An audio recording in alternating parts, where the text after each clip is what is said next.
ॐ सहस्रशीर्षा पुरुषः सहस्राक्षः सहस्रपात स भूमिगु सर्वत्यस्तित्वात्यतिष्ठदशाङ्गुलम्। सुस्वागतम आध्यात्मिक ज्ञान चैनल पर श्याम शंकर सारस्वत की ओर से। शुक्ल यजुर्वेद के उपरोक्त मंत्र में सहस्र से तात्पर्य हजार नहीं बल्कि अनंत से है। यहाँ सहस्त्र का अर्थ है अनंत, न कि हजार। इस मंत्र में मंत्र दृष्टा ऋषि परमात्मा स्वरूप सृष्टि के निर्माता उस आदि पुरुष के लिए कहता है कि उसके अनंत शिर, अनंत आंखें और अनंत पैर है, अनंत पाद है। सहस्रशी रेखा पुरुष सहस्राक्ष सहस्रपात। भगवान श्री कृष्ण उसी आदि पुरुष के पूर्ण अवतार है। विद्वानों द्वारा यह कहा गया है कि समय समय पर ईश्वर लोक कल्याण के लिए और धर्म संस्थापनार्थाय अवतरित होता है। अब आप कहेंगे वही बात कि एक ओर वह परमात्मा, वह आदि पुरुष अनादि मध्य निधनम है, नान्तम न मध्यम न पुनस्तवादिम है, निस्सीम है। फिर निस्सीम ससीम कैसे हो सकता है? इसका उत्तर मैं पिछली जन्माष्टमी पर अपनी प्रस्तुति अवतारवाद के सत्य में दे चुका हूँ। पुनः सुलभ संदर्भ के लिए मैं अपनी उस बात को संक्षेप में दोहरा रहा हूँ।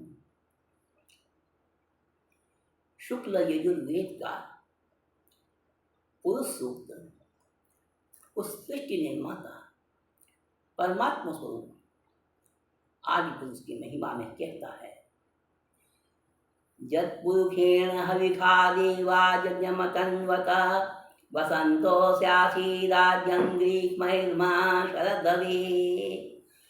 ॐ तस्माद् यज्ञात् सर्वभूतः संवृतं त्रिखराज्यं पशूंश्चाश्चक्रे वायव्या नागण्या ग्राम्याश्च ये चन्द्रमा मनसो जातश्चक्षुः सूर्यो अजायत श्रोत्राद्वायुश्च प्राणश्च मुखादग्निर्जायत नाभ्यासीत् अन्तरिक्षपुंशीष्णौ द्यौः समवर्तत पद्भ्यां भूमिर्दिशः श्रोत्रात् तथा लोकाम् अकल्पयन्।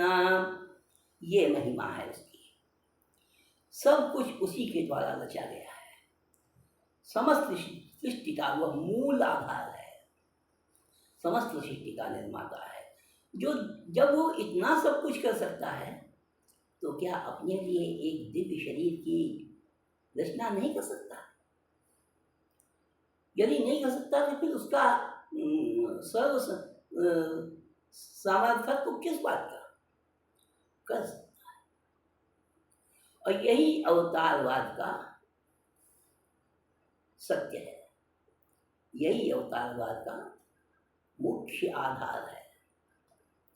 धर्म संस्थापनार्थाय समय समय पर ईश्वर अवतरित होता रहा है और भूतकाल में होता रहेगा। भगवान श्री कृष्ण उसी आदि पुरुष के पूर्ण अवतार हैं, इसीलिए विद्वान उन्हें पूर्ण पुरुष भी कहते हैं। ईश्वर अपने कर्तव्य, अपनी आयोजनाओं के आधार पर अपने जन्म के समय, ग्रह, नक्षत्र, वारादि का निर्धारण करता है, जिससे कि सभी की मर्यादाओं का रक्षण हो सके। उसके कार्यों और ग्रह नक्षत्रों की स्थिति में कोई विरोधाभास न दिखाई दे। अब विद्वानों द्वारा अनुमोदित भगवान श्री कृष्ण की लग्न पत्रिका पर हम सूक्ष्म लेकिन एक व्यापक दृष्टिपात करने का प्रयत्न करते हैं। भगवान श्री कृष्ण का जन्म द्वापर युग के अंतिम चरण में भाद्रपद कृष्ण अष्टमी बुधवार मध्यरात्रि में हर्षण योग और वृष लग्न में हुआ था। अब जरा ग्रह स्थितियों पर हम सबसे पहले एक दृष्टिपात करते हैं, उनका वर्णन करते हैं कि कहाँ कहाँ कौन कौन से ग्रहों की स्थिति उनकी जन्म कुंडली में थी। लग्न में वृष का चंद्रमा रोहिणी नक्षत्र के दूसरे चरण में जन्म होने के कारण वृष का चंद्रमा केतु के साथ चंद्र चांडाल योग बनाता है। वैसे भी केतु को मृत्यु पुत्र कहा गया है। चौथे स्थान में सिंह राशि के 20वें अंश पर सूर्य की स्थिति, पंचम भाव में कन्या राशि का उच्च का बुध, सप्तम में वृश्चिक के राहु और नवम भाव में उच्च का मंगल, एकादश स्थान में इनके मीन के बृहस्पति विराजमान है। एक चीज छूट गई, षष्ठम भाव में कर्मेश, भाग्येश, धर्मेश, राज्येश और पितृेश जो शनि है वो अपनी उच्च की तुला राशि में शुक्र के साथ विराजमान है षष्ठम भाव में। शुक्र लग्नेश भी है। अब इन समग्र ग्रहों की स्थिति को देखने के बाद हम उनके जीवन काल में घटी हुई घटनाओं से उसका मिलान करने का प्रयास करते हैं। देखिए, लग्न में चंद्र चांडाल योग और साथ ही केमत गुम योग, सप्तम में निश्चित करा तो होगा ही होगा। माता के स्थान में बलवान सूर्य है, लेकिन सूर्य तीक्ष्ण ग्रह है। सिंह के सूर्य स्वग्रही होते हैं, कुलीन माता है, विदुषी हैं, रूपवती हैं और पिता भी कुलीन हैं, सर्वसमर्थ हैं, लेकिन समय के हाथों वे विषम स्थिति में हैं। पुत्र के जन्म के समय छठा स्थान मामा का भी होता है। पिता मामा के द्वारा पीड़ित है, मामा के अधीन, जन्म जेल में हुआ, बंदी गृह में हुआ, लंबे समय तक जाकर मातृ एवं पितृ सुख से वंचित रहा। दूर एक पिता के मित्र के घर गोपनीय ढंग से लालन पालन हुआ। द्वितीयेश या धनेश बुध उच्चस्थ हैं, पंचम भाव में विराजमान है, त्रिकोण विराजमान है। कोई धन संपदा की कमी नहीं। सुखेश सूर्य स्वग्रही है, लेकिन मित्रों तीक्ष्ण ग्रह है, तप्त ग्रह है। सुख होते हुए भी सुख, समस्त सुख होते हुए सुखों से वंचित। सप्तमेश जायेश मंगल उच्च के हैं। शत सहस्त्र राजकन्याओं के रमण का सौभाग्य प्रदाता है ये योग। और उसमें भी सप्तम भाव में राहु, जिसमें सोने में सुगंध का काम कर रहा है, उसमें भी एकादश बृहस्पति सप्तम भाव पर पूर्ण दृष्टिपात कर रहा है।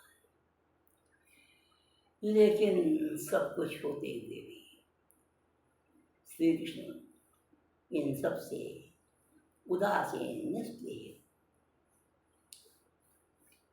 और कारण ज्योतिष की दृष्टि से वृश्चिक राशि वैसे भी क्रूर राशि है। सप्तमेश मंगल है, मंगल तप्त ग्रह है। शत सहस्त्र कामताओं से युक्त होते हुए भी श्री कृष्ण निष्क्रिय है, उदासीन है,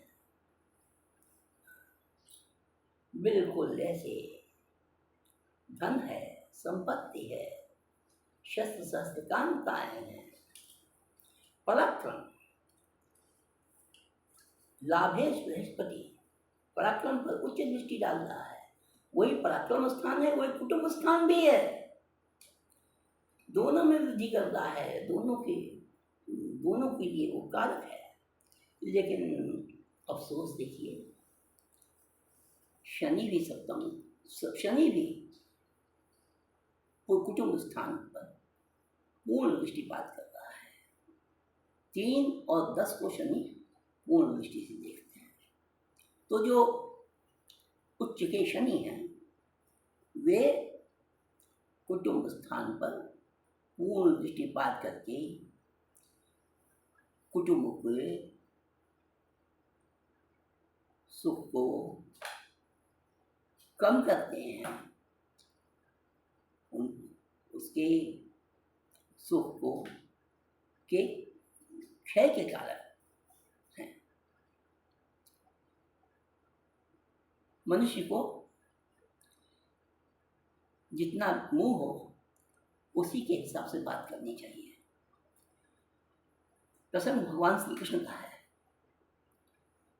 मैं क्या कहना चाहता हूँ और कहना चाहते हुए भी मैं नहीं कह पा रहा हूँ, वो विद्वान ज्योतिषी अच्छी तरह से समझ रहे होंगे। मैं क्या क्या कहूँ।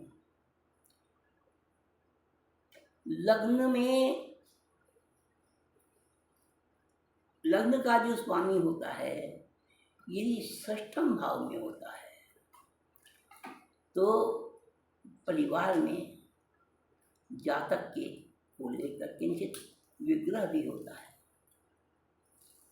भाई साहब भगवान श्री कृष्ण के बड़े भाई श्री बलराम जी महाराज, मैं कुछ नहीं कहूँगा, लेकिन